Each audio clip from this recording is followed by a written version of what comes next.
இந்த HTML லேங்கிறது நான் என்ன சொன்னேன் ரூட் எலமெண்ட். ஓகேயா? இந்த ரூட் எலமெண்ட்குள்ள தான் ஹெட் அண்ட் பாடி இருக்கணும். Okay right. இது லேங் ஈக்குவல் டு இங்கிலீஷ்ங்கிறது என்னன்னா, நம்ம எழுதுறது எல்லாமே இங்கிலீஷ்க்கு ரிலேட்டடான கன்டென்ட் அப்படிங்கிறத நம்ம எழுதிக்கணும். இது எதுக்கு யூஸ் ஆகுதுன்னா, ப்ரௌசருக்காண்டி அதை யூஸ் பண்ணிக்கலாம். ஓகேயா? ப்ரௌசருக்கு வந்து தெரியும் இங்க இருக்க கன்டென்ட் ஃபுல்லா இங்கிலீஷ்ல எழுதியிருக்காங்கங்கிறத நம்ம சொல்றதுக்காண்டி அது எழுதிக்கும். அடுத்து ஹெட். ஓகேயா? ஹெட்டுக்குள்ள என்ன இருக்கு? மெட்டா டேட்டா அண்ட் டைட்டில் இருக்கு. மெட்டா டேட்டாங்கிறது ஒண்ணும் இல்லங்க. அது வந்து இந்த வெப்சைட் இல்ல இந்த வெப் ஆப்ப பத்தின ஒரு டீட்டெயில்ஸ் வந்து நம்ம ப்ரௌசருக்கு சொல்றோம். அதுதான் வந்து என்னது மெட்டா டீட்டெயில்ஸ் அப்படிங்கிறது இல்ல மெட்டா டேக் அப்படின்னா. சரிங்களா? இந்த மெட்டா டேக்லாம் பார்த்தீங்கன்னா செல்ஃப் க்ளோஸ்ங்கிறது. அதாவது இது வந்து செல்ஃப் க்ளோஸ். இது வந்து ஓப்பன் க்ளோஸ்லாம் கிடையாது. ஒரே டேக் தான் இருக்கும். இதுல பார்த்தீங்கன்னா கேர் செட் UTF-8ங்கிறது வந்து இது வந்து கேர் செட்ங்கிறது. அதாவது என்னன்னா, இப்ப நம்ம வந்து வேர்ட வந்து இப்ப வந்து பிடிஎஃப் வந்து நம்ம வேர்ட்ல ஓப்பன் பண்ணும்போது சம்டைம்ஸ் ஓப்பன் ஆகும். சம்டைம்ஸ் என்னன்னா, நமக்கு புரியாத மாரி சிம்பிள்ஸ்லாம் காட்டும் பார்த்தீங்களா? ஏன்னா, அது வந்து அதுக்கு தெரியல. இந்த மாரி கேரக்டர் இருக்குன்னு அதுக்கு தெரியாதனால இந்த பிரச்சனைலாம் இருக்கு.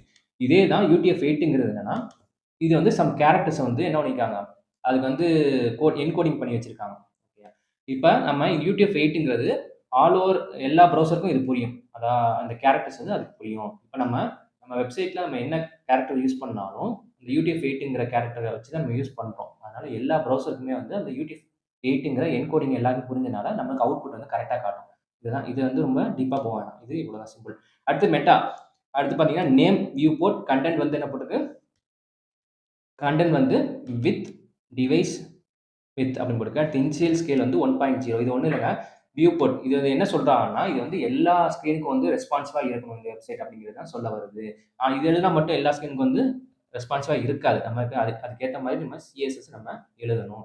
ஆனா இப்படி இருந்தா மட்டும் தான் கரெக்ட்டான லெவல்ல என்ன ஆகும்? இந்த வெப்சைட்ட வந்து நான் வந்து என்னுடைய ஃபோன்ல ஓப்பன் பண்ணா, அந்த ஃபோனோட சைஸ்க்கு ரீசைஸ் ஆயிரும்.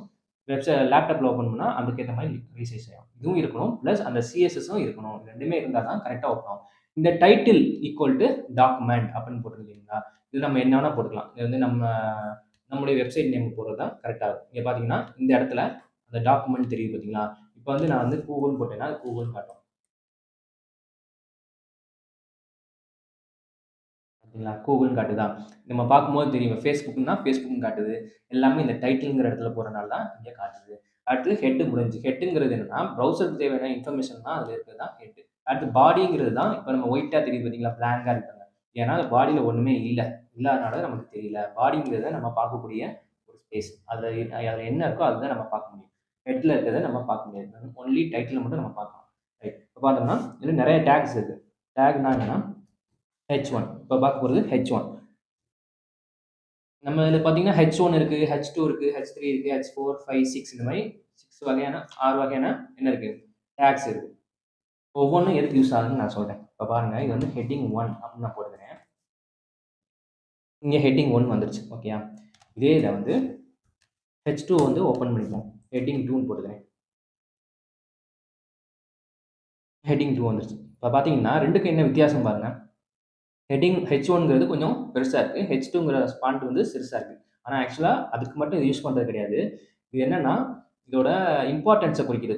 நம்ம அதே தான் நம்ம சொன்ன மாரி, இப்ப ஹெட்டிங் 1ங்கிறது எப்படின்னா, ஒரு பெருசா நம்ம எழுதுவோம். நம்ம எழுதும்போது என்ன பண்ணுவோம், ஒரு லார்ஜ் ஒ ஒரு பிக் சைஸ்ல எழுதுவோம். அந்த ஃபாண்ட் பிக் சைஸ்ல எழுதுவோம். எதுக்குன்னா, அது வந்து இம்பார்ட்டன்ஸ் அதிகமா இருக்கக்கூடியது. அடுத்து ஹெட்டிங் 2ங்கிறது ஹெட்டிங் 1ஓட கம்மியான இம்பார்ட்டன்ஸ் இருக்கும் அப்படிங்கிறது நமக்கு தெரியும். ஹியூமனுக்கு தெரியும். அதே இத நம்ம ப்ரௌசருக்கு தெரிவிக்கும்ல. அதனால தான் H1, H2ங்கிற மாரி மீனிங்ஃபுல்லான டேக்லாம் கொண்டு வந்தாங்க. அடுத்து H3 பார்த்தீங்கன்னா, இப்ப ஹெட்டிங் 3ன்னு போட்டோம்னா என்ன ஆகும்? ஹெட்டிங் 2ஓட வந்து கம்மியா இருக்கும். சரிங்களா? ஆனா இது சைஸ் மட்டும் கம்மி கிடையாது. இதோட இம்பார்ட்டன்ஸ் அடுத்த லெவல்ல இருக்கு அப்படிங்கிறத நம்ம காட்டுறது. இது வந்து ஹைரார்கின்னு சொல்லுவாங்க. அடுத்து H4 பார்த்து ஹெட்டிங் 4 இப்படியே நம்ம போட்டுக்கிட்டே இருந்தோம்னா, குட்டி குட்டியா வந்துகிட்டே இருக்கும். ஏன்னா, இதோட இம்பார்ட்டன்ஸ் கம்மியாயிட்டே இருக்கும். இது எதுக்கு யூஸ் ஆகுதுன்னா, நான் சொல்றது ப்ரௌசருக்கு தெரியறதுக்கு நம்ம யூஸ் பண்றோம். வேற ஒண்ணுமே இல்ல. இது எதுக்கு நம்ம இவ்வளவு கஷ்டப்பட்டு எழுதணும்? நம்ம டிவிஷன் டேக்லயே நம்ம எல்லாமே எழுதி ஃபாண்ட் சைஸ மட்டும் கம்மி பண்ணிக்கிட்டே போலாம். ஆனா அது மீனிங்லெஸ். ஓகேயா? நம்ம எல்லாமே வந்து ப்ரௌசருக்கு தெரியணும். இது ஹெட்டிங் 1 இது வந்து இது வந்து ஹெட் இதுதான் இம்பார்ட்டன்ட் ஆனது. அடுத்து இது வந்து சப் ஹெட்டிங் இது H2 அதுக்கு அடுத்து இருக்கக்கூடிய வந்து ஹெட்ங்கிறது H3 அப்படிங்கிறது அதுக்கு தெரியணும். ஏன் அதுக்கு தெரியணும்? எதுக்காக அதுக்கு தெரியணும் சொல்லுங்க? ஏன் அதுக்கு தெரியணும்னா, அது வந்து SEOக்கு யூஸ் ஆகும். சரிங்களா? Search engine optimization. ஓகேயா? எல்லாம் கேள்விப்பட்டிருப்போம். அப்பன்னா என்னன்னு நெறைய பேருக்கு தெரியாம இருந்திருக்கும். அது ஒண்ணும் இல்லங்க. இப்போ நம்ம ஒரு விஷயத்த முன்னாடி மாதிரி நம்ம டொமைன் நேம் போட்டு யாருமே சர்ச் பண்றதில்ல. ஜஸ்ட் வந்து பெஸ்ட் ஹோட்டல்ஸ் இன் சென்னைன்னு போட்டோம்னா, நிறைய ஹோட்டல்ஸ் நமக்கு சஜெஸ்ட் ஆகுது. ஓகேங்களா? ஹோட்டலோட வெப்சைட்ல நமக்கு சஜெஸ்ட் ஆகுது. காரணம் என்னன்னா, இந்த எஸ்இஓ தாங்க. எஸ்இஓ எப்படி பண்றாங்கன்னா, இந்த டேக்ஸ் மீனிங்ஃபுல்லான டேக் வச்சு நம்ம யூஸ் பண்றனால, இதுக்கு சம் ரூல்ஸ் அண்ட் ரெகுலேஷன் இருக்கு. ஓகேயா? இத நம்ம ஃபாலோ பண்ணி யூஸ் பண்றனால, ப்ரௌசர் அத ரீட் பண்ணி பார்க்கறனால என்ன ஆகுது? இந்த மாரி ஸ்ட்ரக்சர்ல கரெக்ட்டான ரூல்ஸ் அண்ட் ரெகுலேஷன் யூஸ் பண்ணி நம்ம எழுதியிருந்தோம்னா, அது வந்து ரேங்கிங்ல வந்து நம்மள கொண்டு வரும். இன்னும் நெறைய இருக்கு. நான் வந்து ஜஸ்ட் ஒரு ஒரு எக்ஸாம்பிள்க்காண்டி இது சொல்றேன். ரைட். இப்ப நான் H6 வரைக்கும் நான் எழுதிட்டேன். இப்ப பார்த்தீங்கன்னா, H6 வரைக்கும் எழுதும்போது என்ன ஆகுது? அப்படியே குட்டி, குட்டி, குட்டியா போதா? அப்பன்னா என்ன அர்த்தம்னா, அது ஹையரார்கி. ஹெட்டிங் 1ங்கிறது வெரி இம்பார்ட்டன்ட். அடுத்து ஹெட்டிங் 2ங்கிறது அது அடுத்த லெவல்ல இருக்கும் இம்பார்ட்டன்ட். சரிங்களா? நம்ம பண்ணக்கூடாத மிஸ்டேக் என்னன்னா, நம்ம ஹெட்டிங் 1 ஒன்ஸ் யூஸ் பண்ணணும். ஒரு பேஜுக்கு ஒன்ஸ் யூஸ் பண்றது தான் ஆ குட். சரிங்களா? இப்ப நீங்க வந்து ஒரே பேஜ்ல வந்து இப்ப எக்ஸாம்பிள் நான் ஹோம் பேஜ்ங்கிற ஒரு பேஜ்ல வந்து H1ங்கிறது ஒன்ஸ் யூஸ் பண்ணலாம். அதான் வந்து என்னன்னா கரெக்ட் வே.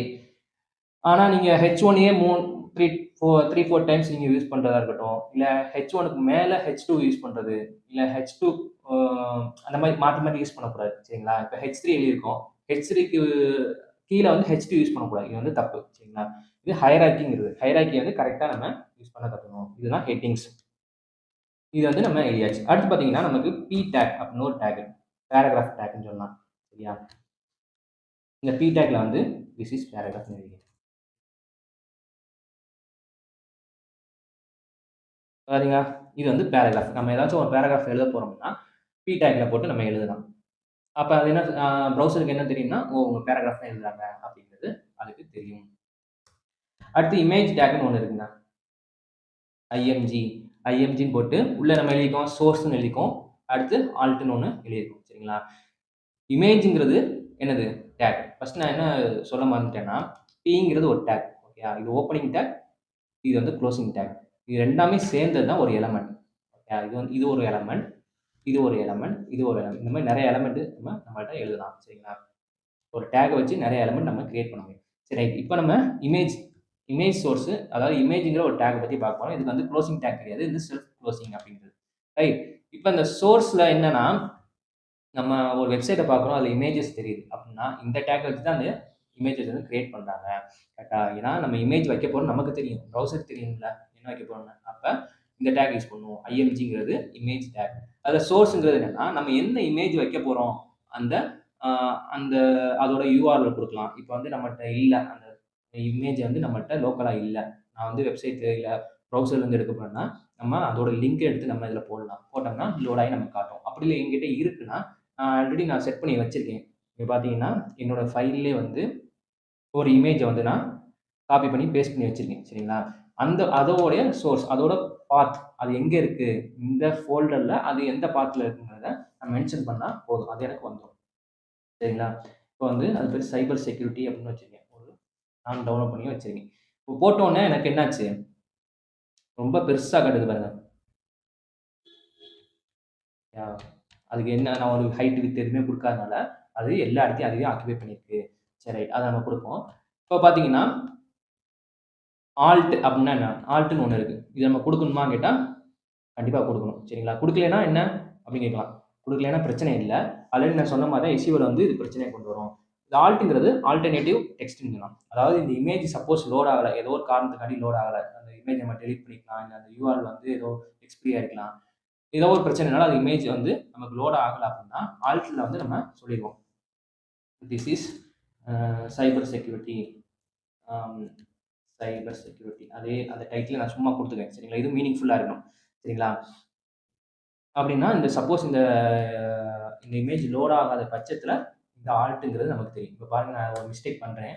பாத்ல வந்து ஒரு மிஸ்டேக் பண்ணேன்னா, அதனால கண்டுபிடிக்க முடியல. கண்டுபிடிக்க முடியாதனால என்ன ஆச்சு பாருங்க, this is cyber security concept illustration அப்படின்னு காட்டுது. சரிங்களா? இது ஆல்ட்ல எழுதுனா காட்டும். ஆல்ட்ல எழுதலைன்னா ஒண்ணுமே காட்டாது. இந்த மாரி புரோக்கன் இமேஜ் மட்டும் தான் காட்டும் நமக்கு. சரிங்களா? அடுத்து இதுல ஓகே. இத வந்து நான் வந்து திரும்ப கொண்டு வந்துக்கிறேன். ஏன்னா நம்ம ஹைட் அண்ட் விட்த் குடுக்க போறோம்.